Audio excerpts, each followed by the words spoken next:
তো বন্ধুরা কেমন আছেন সবাই? আশা করি সকলে ভালো আছেন। তো অনেক দিন পর আজকে আমি অ্যাম্পলিফায়ার নিয়ে হাজির হয়েছি আপনাদের সামনে। আমি মোহাম্মদ আশিক, আপনারা দেখতেছেন A to Z electric video. তো আমি এটার একটু ডিটেলস বলি আপনাদেরকে। এই অ্যাম্পলিফায়ারটা এটা হচ্ছে ZK TB21, যেটা 2.1 অ্যাম্পলিফায়ার নামে পরিচিত। এটা কিন্তু বন্ধুরা অ্যাপ সাপোর্টেড এবং ইউএসবি সিস্টেম রয়েছে এটাতে। হ্যাঁ, এখানে অনেকগুলো ইনপুট আউটপুট, সাবের আউটপুট, হ্যাঁ, মাইক্রোফোনের ইনপুট সব কিছু এখানে করা যায় আলাদা আলাদাভাবে। মানে বলতে গেলে খুব ভালো একটি অ্যাম্পলিফায়ার। এটার ভিতরে খুলে দেখানোর প্রয়োজন নাই, সাইড থেকেই দেখানো যায়। এটা খুলে দেখার প্রয়োজন নাই এই কারণেই বলতেছি, কারণ আমি এটা গ্যারান্টি সহকারে দিতে পারবো আপনাদের কাছে। মানে originally originally TPA 3116, originally TPA 3116 আইসি দেয়া। খুলে দেখবেন আপনারা, যদি না হয় মাল সাথে সাথে রিটার্ন দিবেন। হ্যাঁ, সাথে সাথে টাকা ব্যাক দিয়ে দেওয়া হবে। তো দেখেন এটাতে প্রথমে দেখাবো আমি যে 12 থেকে 24 ভোল্ট ইনপুট করে আপনারা ব্যাটারি অথবা অ্যাডাপ্টারের সাহায্যে, অ্যাডাপ্টার বলতে কি এই ধরনের এসএমপিএস ব্যবহার করতে হবে। মানে অ্যাডাপ্টার তো ছোটোখাটো অ্যাডাপ্টার হইলে তো হবে না, এই ধরনের এসএমপিএস ব্যবহার করতে হবে, যেটাতে আপনারা পাবেন হচ্ছে 24 ভোল্ট। এটা যদিও 18 থেকে 28 ভোল্ট পর্যন্ত এটা আউটপুট দিতে পারে।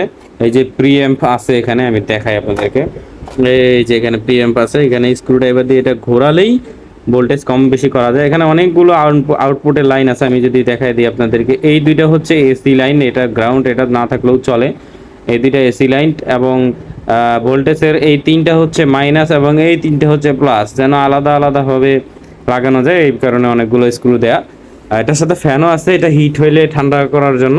তবে এটা অনেকদিন ধরে ইউজ করতেছি, ঠান্ডা মানে হিট হয়ই না যে ঠান্ডা করব আমি। এই পাশে আছে ভোল্টেজের 110 ভোল্টে চালাইলে সুইচ এই পাশে দিতে হবে, 120 ভোল্টে চালাইলে সুইচ এই পাশে দিতে হবে। তো যদিও এখন সব জায়গায় 120 ভোল্টেজ থাকে কারেন্টের। তো এটা হচ্ছে 24 ভোল্ট 10 অ্যাম্পিয়ারের, মানে 250 ওয়াট আউটপুট দিতে পারে প্রায় এটা।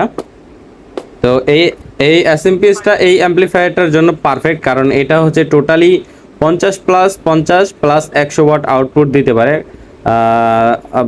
এখানে হচ্ছে 200 ওয়াট, ঠিক আছে, 200 ওয়াট এই অ্যাম্পলিফায়ারটা আউটপুট দিতে পারে। আমি কিন্তু আপনাদেরকে ভিডিও দিই না এগুলোর, এটা অনেক আগেই আসছে আমার কাছে, ভিডিও দিই না এজন্যই। আমি টেস্ট করি, সবগুলোই সাউন্ড টেস্ট করি, যে সেট আপ ছিল এখানে, আমি কেবল খুললাম আপনাদের দেখানোর জন্য। তো আমি সাউন্ড টেস্ট করে যতটা বুঝলাম যে এটা খুবই ভালো পারফরমেন্স। এই যে দেখেন, আমি দেখাই, এই যে দেখেন আমি ব্যবহার করছি, এই যে হালকা পাতলা দাগ আছে, যেটা দেখলেই বোঝা যায়। তো যারা নেবেন অনুগ্রহ করে হোয়াটসঅ্যাপ অথবা ইমোতে যোগাযোগ করবেন। অরিজিনাল মালই পাবেন, ইনশাল্লাহ অরিজিনাল মাল পাবেন।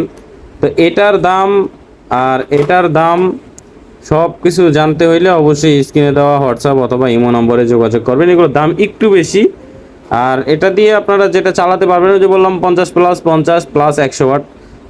দেখা গেছে যে আপনারা 8 ইঞ্চি দুইটা স্পিকার সাইডে ব্যবহার করতে পারেন, অথবা 10 ইঞ্চি দুইটা স্পিকার সাউন্ডের জন্য। আর একটা 8 ইঞ্চি অথবা একটা 10 ইঞ্চি সাবউফার ব্যবহার করতে পারবেন। এখানে লাইন দেওয়া আছে, লেফট রাইটে দুইটা স্পিকার এবং এস মানে সাবউফারের জন্য একটা স্পিকার। তো আপনারা এখানে যে ইউএসবি সিস্টেম পাবেন এবং অক্স ইনপুট করতে পারবেন, ব্লুটুথ তো থাকবেই, অ্যাপস কন্ট্রোল তো থাকবেই। আর এই এসএমপিএসটার সাথে নিলে খুব ভালো পারফরমেন্স করে, ঠিক আছে। এই ধরনের এই যে নোটবুক অ্যাডাপ্টারগুলো আছে, এগুলো আপনারা ব্যবহার করলে অতটা ভালো পারফরমেন্স পাবেন না, মানে অর্ধেক পারফরমেন্স নিতে পারবেন। তো আমি বলবো এরকম এসএমপিএস ব্যবহার করতে, ঠিক আছে। তো যারা নিতে চান যোগাযোগ করবেন, হ্যাঁ, অল্প সংখ্যক মালামাল আছে। হ্যাঁ, তো ঠিক আছে, সবাই ভালো থাকবেন, আল্লাহ হাফেজ। দেখা হবে পরবর্তী কোনো ভিডিওতে, সেই পর্যন্ত সাথে থাকবেন, ধন্যবাদ।